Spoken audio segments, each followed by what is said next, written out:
Put your shoes on, and we're gonna make it happen.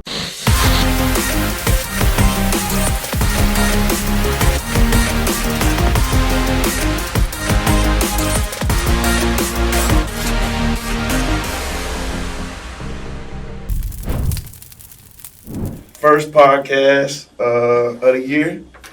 I had to get the man, the legend, Tony Davis. Thanks for coming out on Off the Mat with Donny Witted. Yes, sir. Appreciate you, man. It's always a pleasure.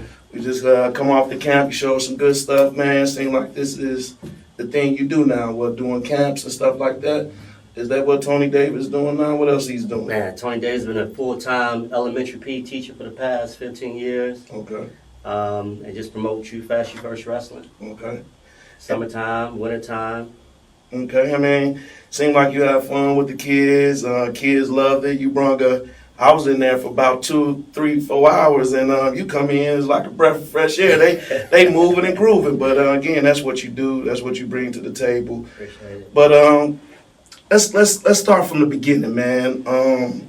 What got Tony Davis into wrestling, man? What made him fall in love? Because I can remember, you know, we grew up together. I can remember Tony could do it all: basketball, football. I mean, nothing Tony really couldn't do, but what made wrestling it? What made wrestling it?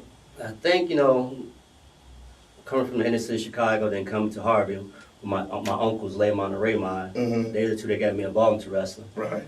But I think when I came into the sport, when they introduced me to the sport, it was something that I always enjoyed. I was doing it anyway before even actually doing the wrestling part. But when I came in there, man, and I walked into the Harvey Twisters wrestling room, I just fell in love with the energy. You know, I always loved the one-on-one sports, the combat sports.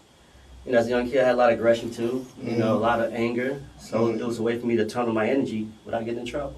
Right. So it was just something that I think it came natural. I would definitely have to agree with you. It definitely came natural. I was on the other end, a lot of that natural stuff. But then what? Let me ask you this, because you know it was me, you know, Terrell Sandifer, Stevie Williams, Joe, TC Dazzler, Terry Dazzler, Mike Douglas. Can't forget the Douglases. Yeah, David Douglas. Lamont and Raymond Terry. Tahan Waller. Who else we missing that was right in that? Terrell Sandifer. Yeah, Terrell, Tyree. There was a couple others. So many. But seemed like for us, it was hard work. You know what I mean? We would come in, we work. Like for you, it just seemed natural. Like, I mean, I can remember some times where we'd be practicing 3 or 4 months in. Where Tony at?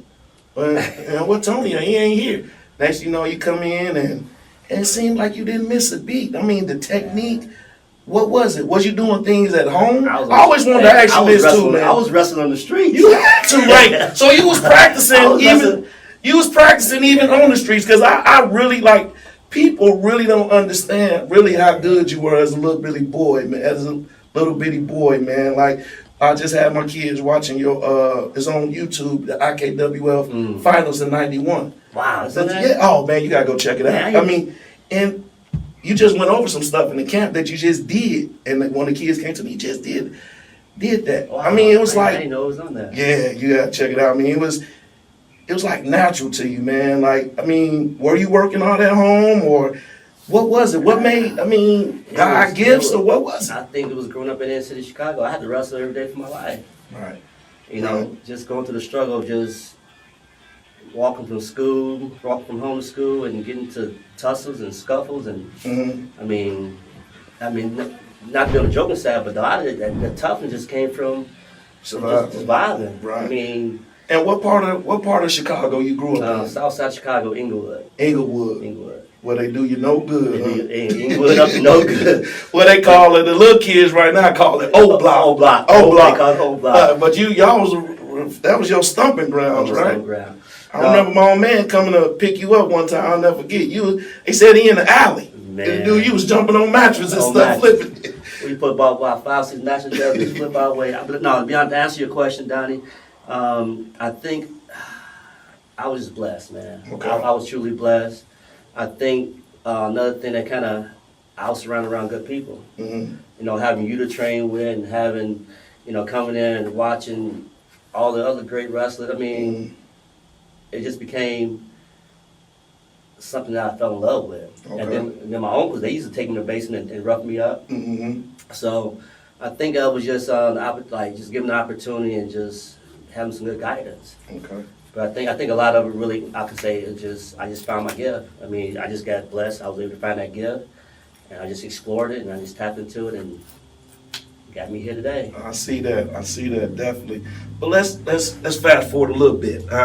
Now you are the first Illinois youth IKWF 5-time state champion. First 4 times. First 4 times. I was the first 4 time in Okay. history, and then I beat my own record and won it 5 times. 1 and 5 times. Now, I don't know if people really understand the significance of a IKWF title in Illinois. It was 1 division too, right? 1 division, and we talking about some of the baddest dudes that come up out of Illinois was wrestling in IKWF. Yes, sir. How did you see yourself after the first title? Okay, I remember that first title. You know, I think you dominated in that one as well. But did you see yourself just continue winning titles after titles after titles? Did you see yourself? I didn't see myself winning no title. It was more just seeing myself being loved and being supported. Gotcha. You know, coming from the South Side of Chicago, like, you don't get recognized for things you're doing negative. Right. So, Gotcha. you know, I mean, and being out there and wrestling and winning and getting my hand raised and looking in the stands and seeing people that, you know, they actually genuinely care for me. Mm-hmm. Now, either they was caring because I was winning, who knows, but Right. to look in the stands and see I'm doing something positive and feel that energy, to me, it was like I was chasing a high. Wow. So I was really just doing it match by match, day by day, year by year. I didn't think about college. I didn't think about high school. I didn't think about Olympics until later on. Right. Now, and I must agree with you too, to see, because you did have a joy. You did. I mean, for us, you know, having my own man, you know, on my back, and you know, different, you know, elements of the sport of wrestling that drove us. For you, it seemed like a little bit different. You know what I mean? So I definitely could see how you looking in the stands and getting that joy. You know, because you didn't wrestle, it seemed like, with pressure. Like with me, I had to win or go through certain things and get home. It was kind of ugly, you know what I mean? But, you know, but with you, it was like a carefree, you know what I mean? Like you just went out there and did your thing. And again, you know, looking back at it, I think you was probably one of the most technical, you know what I mean? Even as a little bitty boy, you know, not to be at practice that much, but to be that technical. Now, let's get to high school. Now, you guys, you, TJ, Milton Blakely, Joe, Stevie, you guys went to the same high school, Mount Carmel, right? How did you feel about that? That was an all-boys school. Man. How did Tony, because, you know, coming out the inner city of Chicago to go to a private school with a tie, shoes, slacks, how did Tony adapt to that? How did things go well out the gate? Nah, didn't. How did that work for you? Man, that was a roller coaster. I gave all those teachers a run for their money. It was hard to adjust. I'll be honest with you. It was hard to adjust. I mean, coming from nothing and going to something, you know, something so unique, like, because I wasn't really good academically. Okay. So I went from having lack of education to, like, boom, someone trying to give me an education, trying to understand how to do the reading, the math, the science, and all the elements to it. And then on top of that, maintain wrestling and still try to fit in, I would say. Right. You know, when I say fit in like a schoolboy. Right. I was a hood boy. Right. So what you talking about? And you went to school, you had some bad dudes, not just on the wrestling mat. We talking about Donny McNabb. Yeah. You was around them type of guys. Walker. Yeah, Antoine Walker. I mean, some bad dudes. I mean, so how did Tony, you know, fit in that circle? Okay, you fitting in school, that's rough, but then you have these other guys. You was coming behind the Joe Williams of the world, the Stevie Williams of the world that set the path for you at Mount Carmel. Did you feel like you had to prove yourself, on the mat, or what was it? What was your thought process? Period.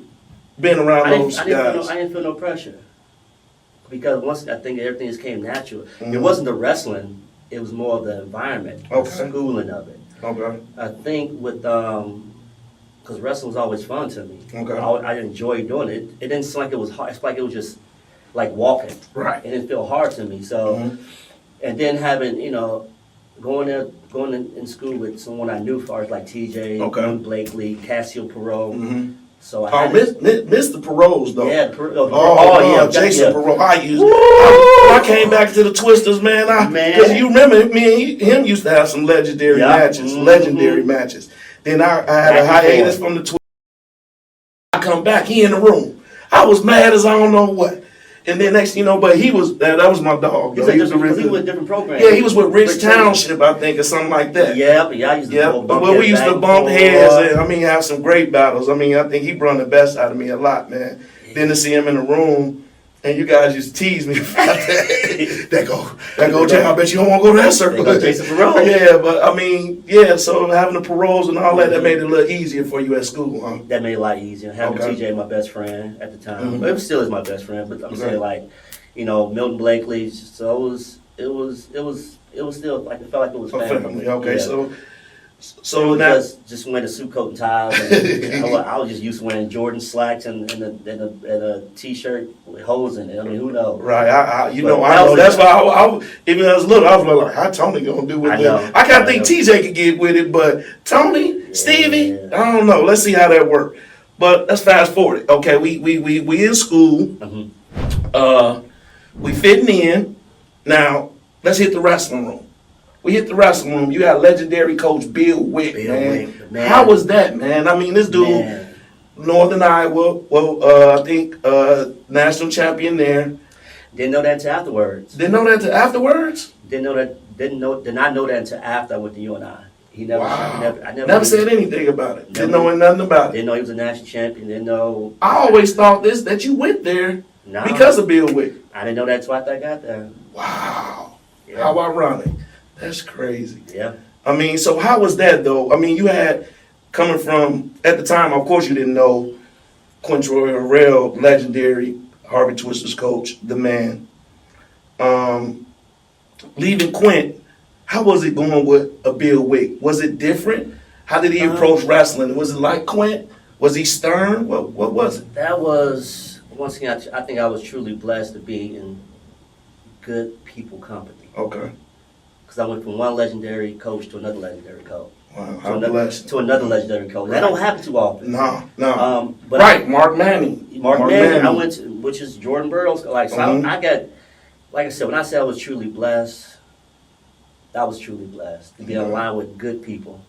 But Bill Wick, I left one legendary coach with Quintroy, Al, Bone Master, Will Franklin. Hey, my kids know Will. As you see, I had to do the bones for I'm doing the bones today. I had to do the bones. So just being around some legendary coaching and going from one legendary coaching to another legendary coach, it was easy but the style was different. Okay. Quinn had already set the tone, so I don't think Coach Witt felt like he had to be that snapper. Mm-hmm. Cause we was already set. Okay. Cause we already came from fire. Right. Now we just going through. So he's basically like a manager. He's just a manager at the Got you. Get your work done, go to school. But we already had the work ethic. So we get in there, we wanted to win. So, and we feeding off each other. Right. So. So was those Mount Carmel practices similar to a Twister practice? Ain't nothing like a Twister. Well, I get that. Well, let me rephrase that question. Nothing's like a Quint practice. Nothing's like it, right? But was it, you know what I mean? Like having that room, we had Jason Perot, all of us, we banging in there. And y'all had that similar. You had your Miltons, you had you had Jason, you had TJ. How did that go? It was just a different dynamic. It was just different stages, different phases. Okay. Right? So we knew at that point what we had to do. Okay. Quinn showed us that was needed. Mm-hmm. So he already prepared us what we had to do. Got you. So what we had to do is take advantage of the situation and feed off each other, help each other out. Got you. As far as the practice being rough and tough, wall sits and in your face and getting to the mat and roll it up in the hot box. Nah, none of that. But I think what happened was we had already tasted the victory of winning. We knew what it takes to win. Gotcha. So it was an easy transition. We fed off each other. By that time, we had the whole state of Illinois already shooken already. Right. So they knew what they was getting themselves into when they stepped on the mat with us. So let's talk about freshman year. So, how did your freshman year go wrestling wise? How did that go? It went pretty good. I was ranked #1 the whole year, and then I got a double hernia. I remember that. You even had that when we was little, right? Yeah. And we never got taken care of, did you? Never got it taken care of. I ended up getting a double hernia. So I sit out the rest of that year. Tommy Lee won that year. Okay. Who you had? No, none to you, Tommy Lee. But who you had beat? Yeah, Tommy Bad Boy. Yeah. Him and Bill Blake used to have some nice legendary matches back then. But a guy that you kind of handled pretty easily and respected as well. You know what I mean? So good is a great chance to say that you probably would have been a state champion that year as well. Yeah. But the double hernia set you down. Correct. Okay, let's get to that summer. What was you doing over that summer? Were you preparing for the sophomore year, or was you frustrated out the freshman year? What was going on? I was running the street drinking 40. I was running the street drinking 40s, hanging out at the time. I didn't apply myself, and that's that. Eventually, it creeped up to me on my junior year. Junior year, so sophomore year, did you wrestle your sophomore year? Sophomore year, I came to one state. One state. I won states my sophomore year. So you're saying you won state off drinking 40s? Running the street. Running the street. Basically, all right. Basically. So cardio was running from the cardio was running from the cops. All right. At the time. No, let me stop. No, I get it. So but you weren't really dialed in. So natural talent kicks in. You win a state title. Did you respect that state title? Nah, I didn't respect it because I feel like I didn't earn it. Okay. So, but like I said, I think it came natural. I love the sport so much. I knew how to win, and I just found ways to win. But I don't think I respect it because if I did, I would have did something better the following year. To try to get better. Right. So I was kind of like, all right, I got it. I won it. All right, move on to the next thing. So now junior year, legendary match. Man, yes. Legendary match. Reggie, my man, Right. Woke me up. We used to see this dude in the youth win the titles right around us. Between you, TJ, always around in the middle somewhere. But this dude was hungry this year, wasn't he? I mean, he was undefeated. He was hungry. He was senior at this time, am I correct? No, he was a junior? We both were seniors. Okay, both was a senior. We both were seniors. Okay, so we was juniors. You lost to him in junior year, so right? We both was juniors. So junior year, like he was undefeated at the time. You was undefeated. That's I believe in that match though you did. Am I correct? Did you not have an ankle injury or some type of that kind of limit you? Not making that as an excuse. So I had a hernia. A hernia. Yeah, I had another hernia, but they was able to get those special shorts, push the hernia in. But that was. I'm not saying that was an excuse because he was a bad boy, but I'm saying you was kind of hampered. I was with a hernia and I had a sprained ankle. Okay, and I remember that match is on. I did watch that. YouTube. You watched it a couple times? I broke my TV twice. But when I broke the second 55-inch screen TV, I had to not watch it again. So that loss is still touched Tony Davis. Yeah. Even a match like that years ago still touch you. So I remember it was like down in Assembly Hall, y'all. Let me set the ambience, right? You got 14,000, probably. Packed house. Packed house. Champaign, Illinois. I remember he getting a reversal or something in that match to get it to OT. And I just remember the crowd just going nuts. And it baffled me like, y'all want these dudes you want these Twisters to lose that bad. How did that feel? Like I never really talked to TJ about these things or Stevie, coming up. Like I always wanted to ask you guys, how was that feeling to know the whole gym wanted to see you guys lose? How did you look at that? Did it faze you? Nah. Or you fed off that? At that age, realized that I have learned that when you tell that every true champions, they want to see champions fall. Gotcha. And at some point, you can only stay on top for so long. If you ain't putting the work in, you're gonna reap the benefits from it. Right. But for me, it's devastating. Don't get me wrong, it's devastating. But at the end of the day, it's like the way we've been trained from the Harvey Twisters, we have learned to accept those things that can happen, and you got to be prepared for that. And the reason you're being liked because you're winning. Right. And once you lose, you're gonna realize who you are. So, so it's kind of like it was embedded in us as youngsters. Like prepare for the worst. It's gonna happen for you. Even I remember Quinn. I always say, "Don't leave it in the referee's Don't leave hands." it in the referee's hands. And stuff like that. So so your mindset was kind of still on that same playing field. So it really didn't affect you. All right. Fast forward. We lose that match. What did Tony do going into the senior year? Oh, man. Did he say, "Hey, I lost. Let me get locked in"? What went on senior year? Senior year, when I came back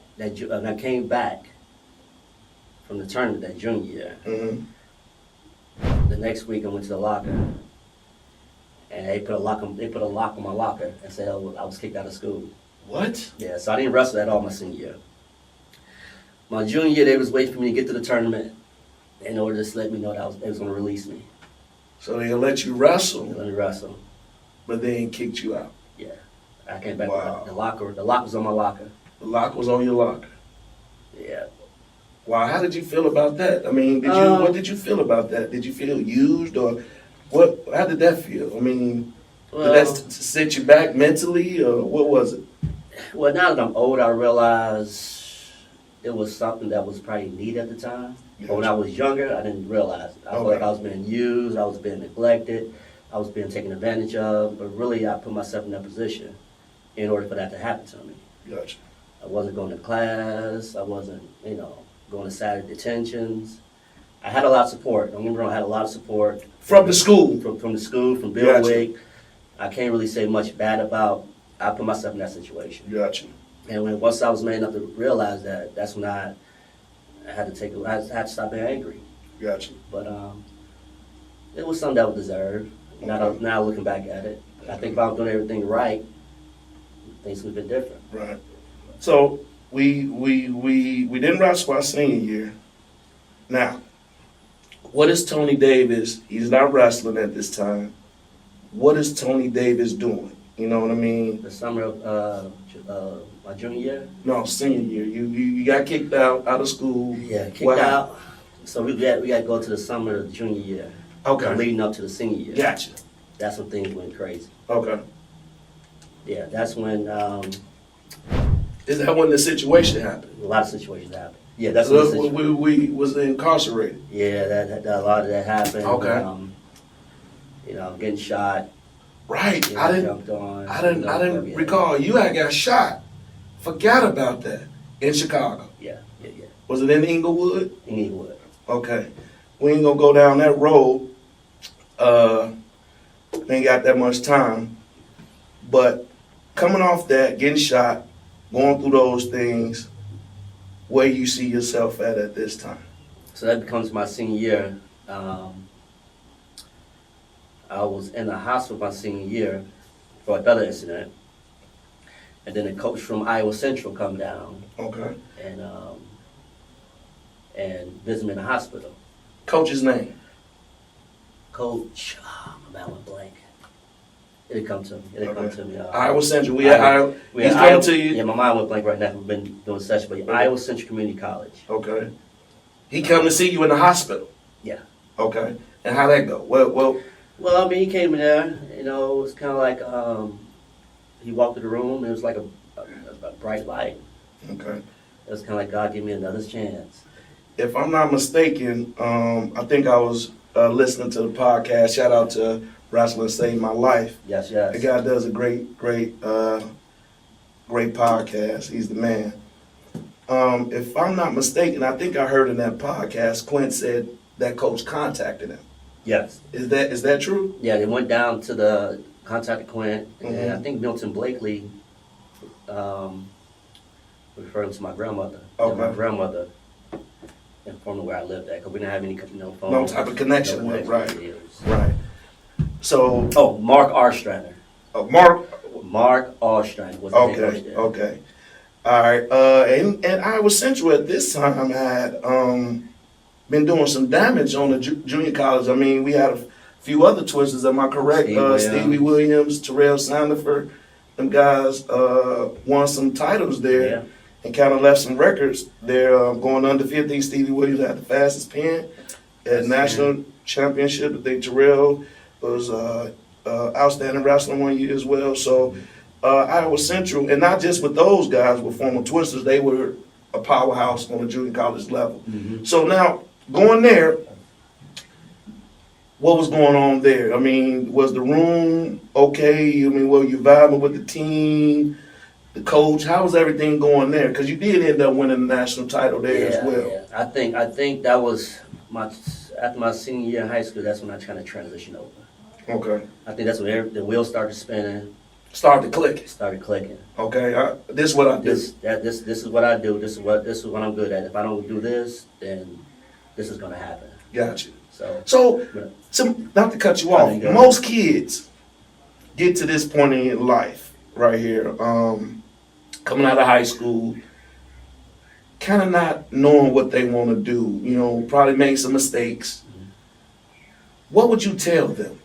I mean, because at this point, you got shot. We in the toughest part of Chicago there is. I mean, you had every reason to go the opposite way. Okay, you got the coach, we at Iowa Central, and it clicked. What made it click? It was just, hey, I don't want to go through this no more? What was it? I think because I went through it so early on, for me. The trials and tribulations. The trials and tribulations. Gotcha. I went through it so early, it kind of prepared me for the future. Gotcha. But I just got blessed once again because it don't work like that for everybody. Right, it don't. Some people don't have. I had chances after chances after chances. And I think it just, it was just God came and said, hey, it's time to wake up. Time to wake up. All right, now, on the road to that national title, okay, how difficult was it for you? Yeah, it was like riding a bike. So no hard matches? No hard matches, I blew through it. Blew through that year, undefeated. Was you doing any open tournaments before the season started? Did you touch some D1s? I touched a couple of D1 wrestlers. Well, what'd you do with them? Yeah, throwing them up. It was. I think I won the it was a tough tournament, Omaha Open. Right. I think I wrestled Nebraska. Yeah, Nebraska. Okay. I think the first D1 wrestler that put my name back on that was I beat Blanco. His name was Billy Blanco. Okay. And he was really tough. I think with Iowa State. Mm-hmm. And then from there, it's been history. Everything's been great. Okay, so now we win the national title. What was next for Tony Davis? You won that. Another title. So we go back to Iowa Central. We blow right through that. Yeah, first time. I was the first wrestler in Iowa Central history to win two times. Wow. So you said history there too. Huh? Didn't know that. Now, okay, we got 2 national titles. We blew through those. No hiccups. How did you end up at Northern Iowa? How did that happen? Wow, that's a tricky one. I wanted to go to Nebraska. That was my first choice. Okay, Nebraska. Who was the coach there at the time? That was Tim Newman. Tim Newman. Okay, was he recruiting you? He did. Okay. Yeah, actually went out there on a recruiting visit. Okay. The reason I like Nebraska so much because the Harvey Twisters. Right. The red, black, and white. But that didn't work out. When I came back to Iowa. I walked in the house and I had Mark Manison in my house. In your house? In Inglewood? No. I was at Iowa Central. Oh, Iowa Central Community College. Community College. Okay, he came and he was in your house there. When I came back from Nebraska, he was sitting in my living room waiting on me. Waiting on you? Waiting on me. And he said some words that I'll never forget. I want to build my program around you. Wow. And we talking about, this is Jordan Burroughs' coach. Yeah. Right. Okay. Yeah, yep. Right. And he said he wanted to build a program around you, so that set a fire to you. Set a fire to me. Okay. So now, we in our junior year, college. You at what weight? 149 pounds. 149, and it was a good friend of yours at 149 as well, in Iowa City. Yes, sir. Who was that? That's my buddy T.J. Williams. Wait a minute, Sir. Wait a minute, T. So you said, I know you guys were best friends on the youth level, wrestled, best friends at high school, wrestled. How did that come about? Y'all didn't talk and say, hey man, I'm at 49, who gonna cut the weight, flip a coin, do something. How did that work, man? I mean, now, we ain't talking about you guys wrestling yet, but I'm just saying, you knowing that, hey, down the line, I may have to see this guy. Did that do something to you? I mean, while you're training, and was it a fire, or you just blocking it out when it comes? How did that work out? I mean, it's not personal, it's business. Business. It's business. We knew that this is what we was built to do. We was built to wrestle. We was built to win. Mm-hmm. We had to find a way to win. So we knew nothing. We talked to each other. You said, no, we know it wasn't nothing personal. Wasn't nothing personal? Wasn't nothing personal. So y'all was talking during the season? Yeah, not every day, but y'all will shoot each other. Okay. Yeah, shoot each other. And it's, we got to do what we got to do, man. Okay. Much love. And what was your record going into the NCAA championships? that year I was hurt. I was out with a torn hamstring and an ankle. So I was out. My record was like 16-1. 16-1. Who was your previous loss? It was Oscar Wood. One was Oscar Wood. I think that was pretty much it. Okay. Yeah, I think it was So your first match, you're down in the NCAA championships. I think in St. Louis. Am I correct? No, that's the year I won it. Okay. This was St. Louis. This was in PA. PA. So we in PA. Ranked number 6 coming into the tournament. Coming into the tournament, ranked number 6. Now, how was you feeling going into this thing? Was you feeling good? You was feeling confident that I'm gonna do this and I can't wait? I mean, because Tony, when we were little, Tony couldn't wait to touch that mat. I mean, was it the same way, that same fire? What was it? Man, I don't know. I just never really get nervous, but it's kind of like a happy nervous. Like, right. I'm ready to do this. I'm ready to get it on. Mm-hmm. So it's more like a happy nervous. It's not like I'm more excited. Okay. So first match, how did that go? First match. Man, that was an overtime match. Your first match, OT. OT. Well, who was it? You don't a guy named Spoon. Spoon. S-P-O. I'll never forget that match. He won. Yeah, it was a tough match. It was a tough match. Spoon. Was he that good to roll with Tony Davis to OT, or was Tony wasn't wrestling as Tony at this time? He had to get the cobwebs out. What was it? I think it was just wrestling. Just wrestling. I mean, I was probably 100%. Probably wasn't 100% ready. Mm-hmm. First time in a big arena like that, especially D1. Right.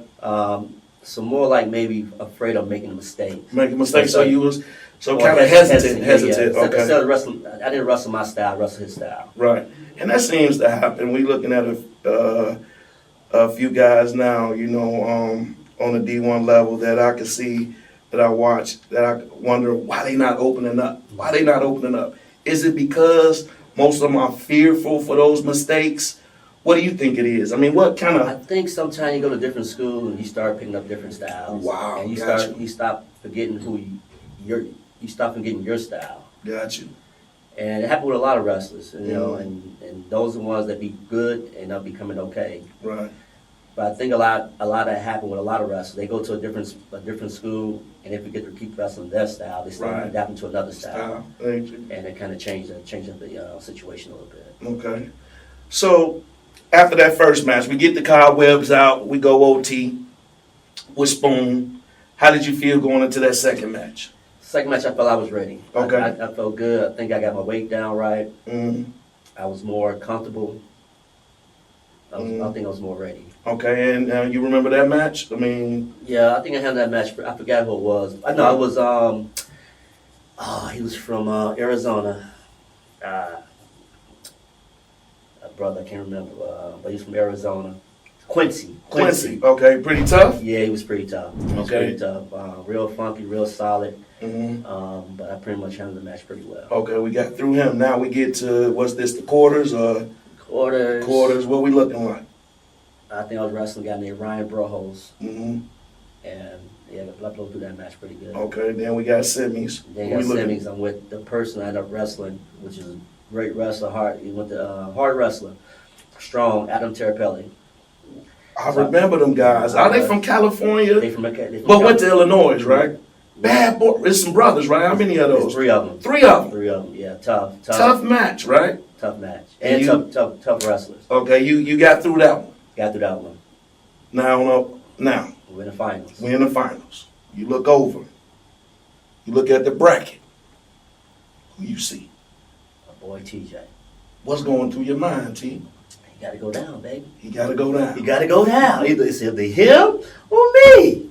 And I mean, so did you get any calls from Quint? I mean, how did that go? Nobody, everybody I quiet. think everybody's quiet. I think that was the best way to do it, though. Right. I mean, I wonder how Quint felt. I always want to ask him. Did you ever ask him, or did he say anything? I think with Quint person, I think he was more excited to see that we made it. Y'all made it. So it didn't matter who won. I don't think he cared about who won, who lost. Me, knowing Quint, growing up, knowing him, how his emotion is, and I was younger, I just think he was just happy that he can sit My back. boys. He can sit back and look at his work. Like, look, they made it. They made it. Win or lose, who cares? Who cares? I love them both. And I watched that match several times, man, and seemed to me that you guys were both respecting the heck out of each other. Yeah. You know what I mean? I know you to be a little more offensive than I seen in that match. TJ a little more aggressive than he usually be in that match. And it just seemed like it was so much respect there. I mean, how did you feel once them hands got the, because you feel a certain way, but once you touch hands and you get to going, what you feel now? TJ out. I mean, this ain't my friend no more. I'm looking to put the fork in him. I think it was more like I wasn't ready. Right. I mean, like I was out for the whole season. Mm-hmm. I didn't have time to train properly. Right. TJ's he got Iowa, so he's the best trainer. But he's also a tough wrestler. He's hard work. He's a hard worker too. So always been a hard worker. So it's a lot of different elements playing. There was the respect thing, but then me not being ready because I was out the whole year for injuries. Him having the proper training. So the match went the way it should have went. Right. It just. I mean, really close match. Really good match. I mean, really good match. I mean, so now we take that loss. How did you feel? I mean, okay, it's your boy. Oh, yeah. I mean, if it's anybody I'd like to lose to, it would have to be him. But, I mean, I know what you told me after we talked, How did you feel after that? I was hurt, man. I was hurt. I mean, not to the point that I lost to TJ, just to the point I just lost in general. I went so far. And I was always telling myself, I'd rather take third than take second. Wow. Yeah, I mean, because it's all about think about it, when you got the wrestlers, when you make it to the finals, it's only one mat out there, so everyone's watching that mat. Got you. When you wrestling third and fourth, fifth and sixth, right. But they gonna remember that final match. They gonna remember that final match. Makes sense. It was more like, damn, everyone's seen that. Everyone's seen that match. I didn't wrestle my ability. I didn't win that match. I didn't get my hand raised. So it hurt you. And I didn't pay the price. Yeah, so it was a lot of different emotions going on, man. I went to the back. I told Quint. I told Manny. I said I quit. You told Mark Manny you quit after that match. Yeah, so I quit. After you just gave a performance with one of the baddest dudes in the Big Ten, you rolled with him and you said you quit. Yeah. Okay, all right. We quit, or said we quit. What do Tony do to gear up for that next season?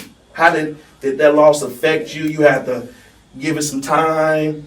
No, what did TD have to do? That woke me up. I remember Mark telling me, he said, you know what?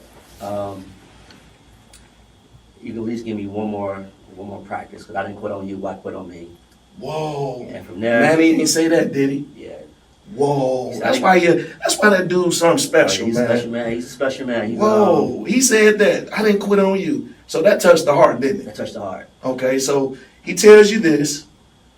Was that enough to say, hey, let's go? Yeah, my senior year. And from there, he said, if you put in all the work I asked you to put in, it's gonna be a different result next year.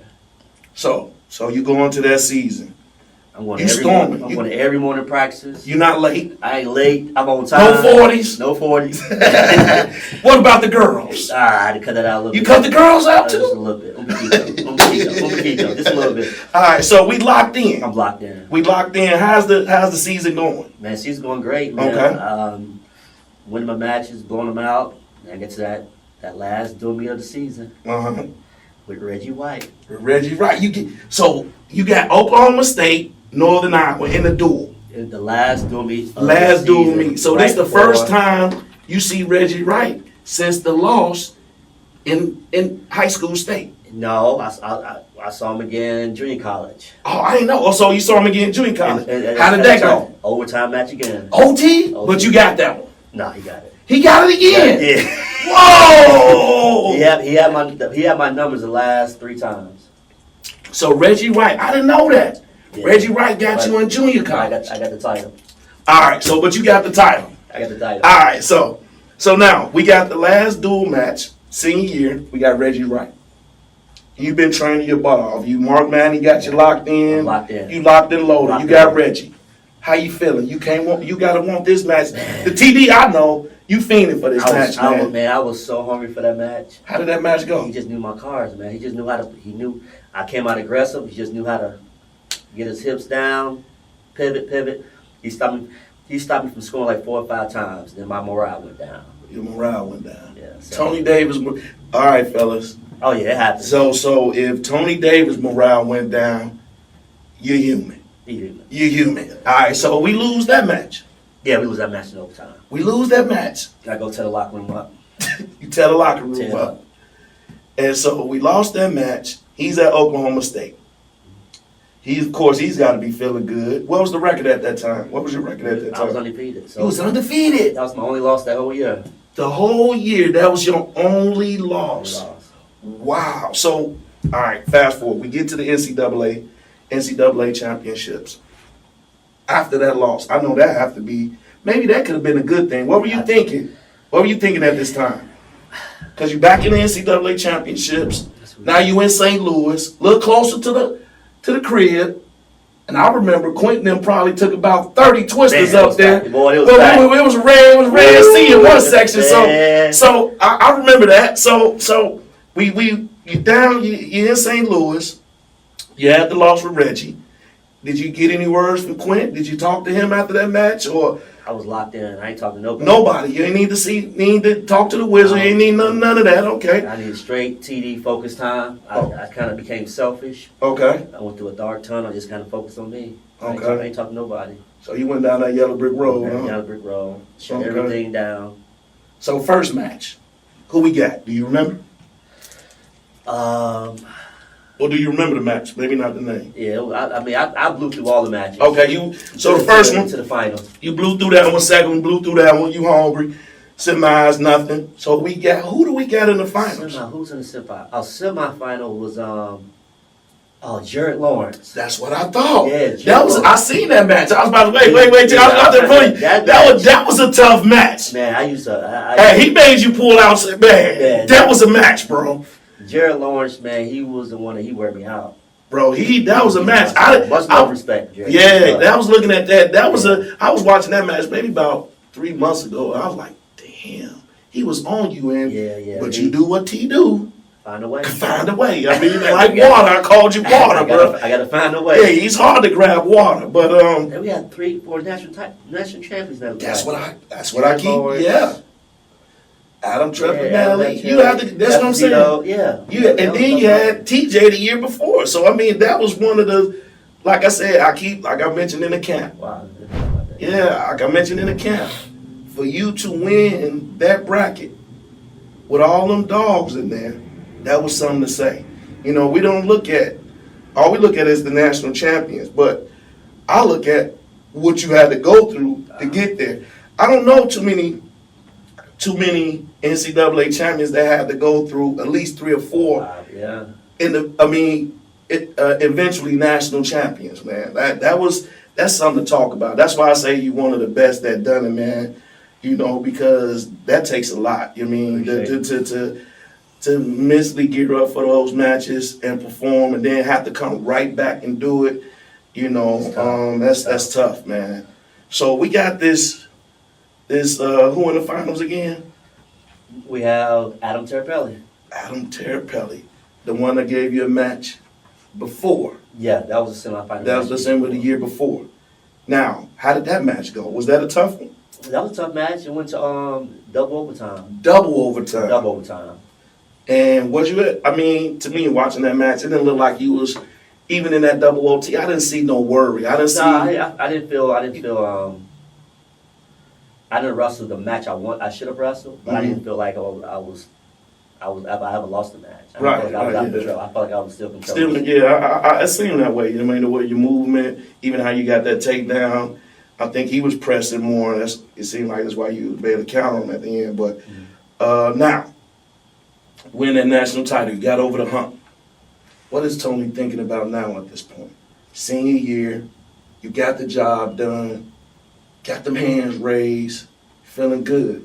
What's going on now in his mind? Man, What is the champ thinking about? getting my degree. Give me a degree.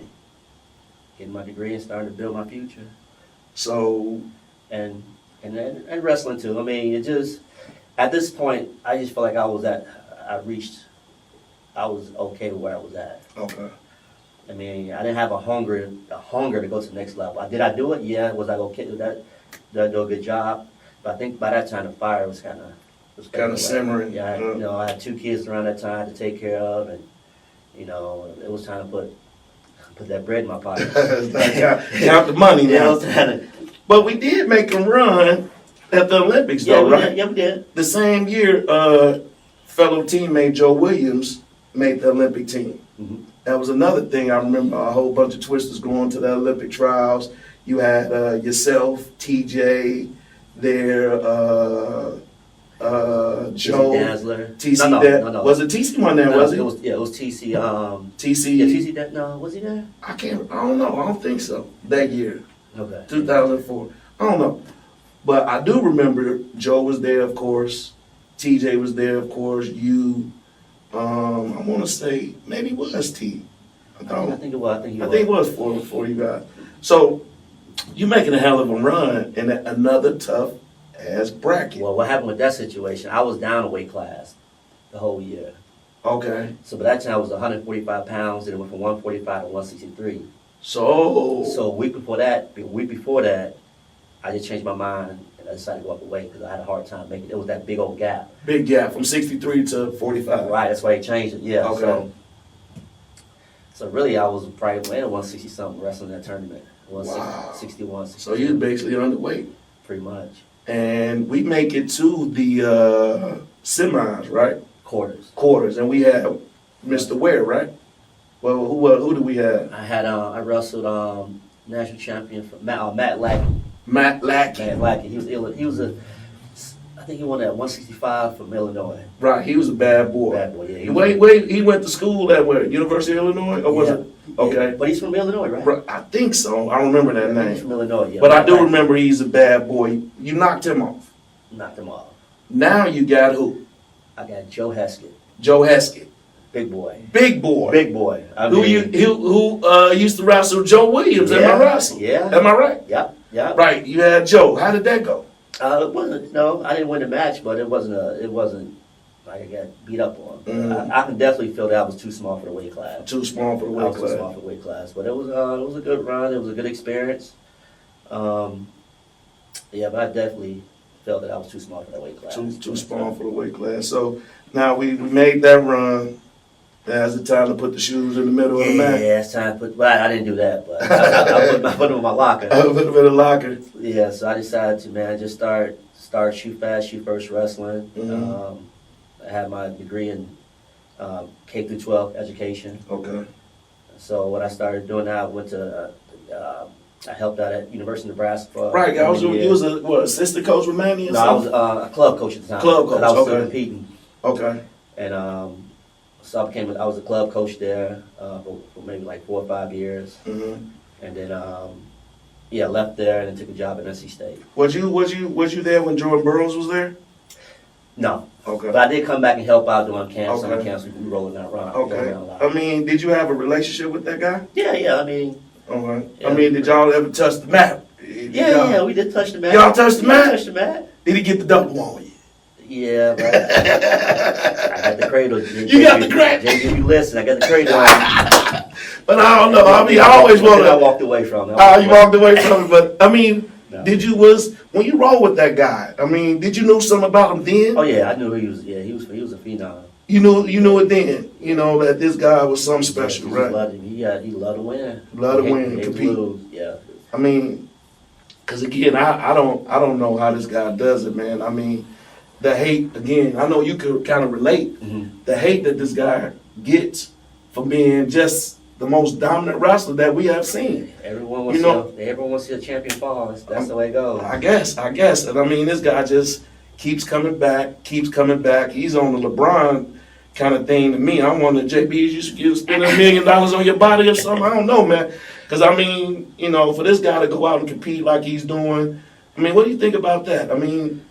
Man, it's a lot of love and respect. A lot of love and respect. That's a lot of, I know one thing, it's a lot on your body, especially the level he's doing it at. Right, that's... but, we all have our time to shine. We can't shine forever. Right. So, sometimes, man, when we feel like he's ready, he's ready. I got nothing but love and respect, and he got my support. Right. JB the man. JB.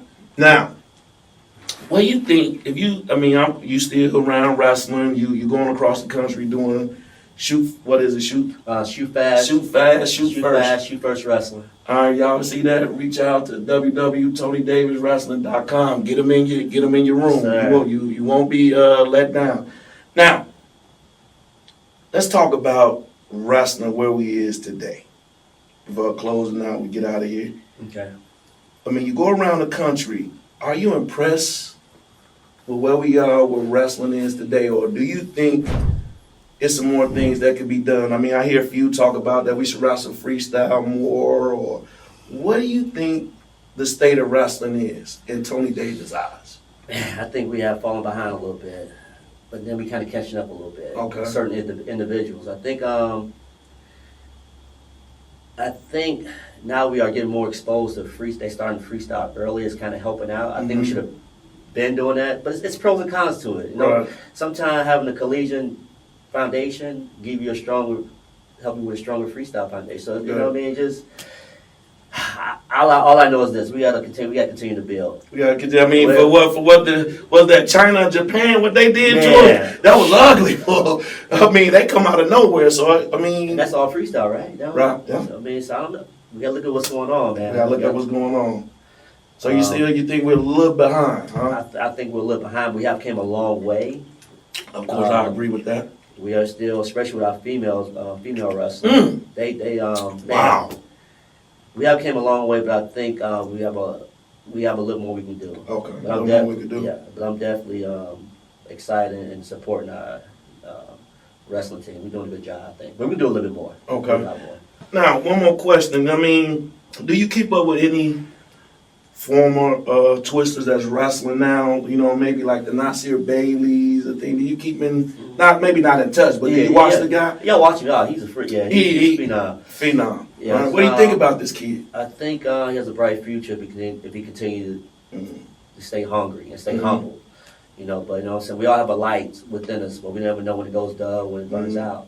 I mean, but I think he, if he continue to do what he's doing and surround himself around positive people, I think he has a positive outcome. Because I see he's over there at Little Rock with Albert White. You familiar with Albert White?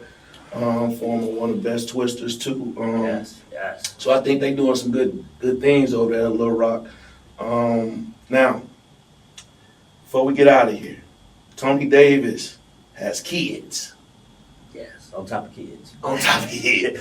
Now I remember you got a baby that's doing gymnastics, right? Yeah, she's doing gymnastics. How old is she? She's in 4th grade. 4th grade. That's 10. 10, 11. Yeah, you like me. I got some money. If it ain't about nothing, if it ain't dollar sign, I'm not good with numbers. Me either. So she's 10. I remember she's winning some, and I put. You posted it, and I was like, well, just like father, like son. I ain't surprised. Is she an athlete? She's an athlete, man. Wow.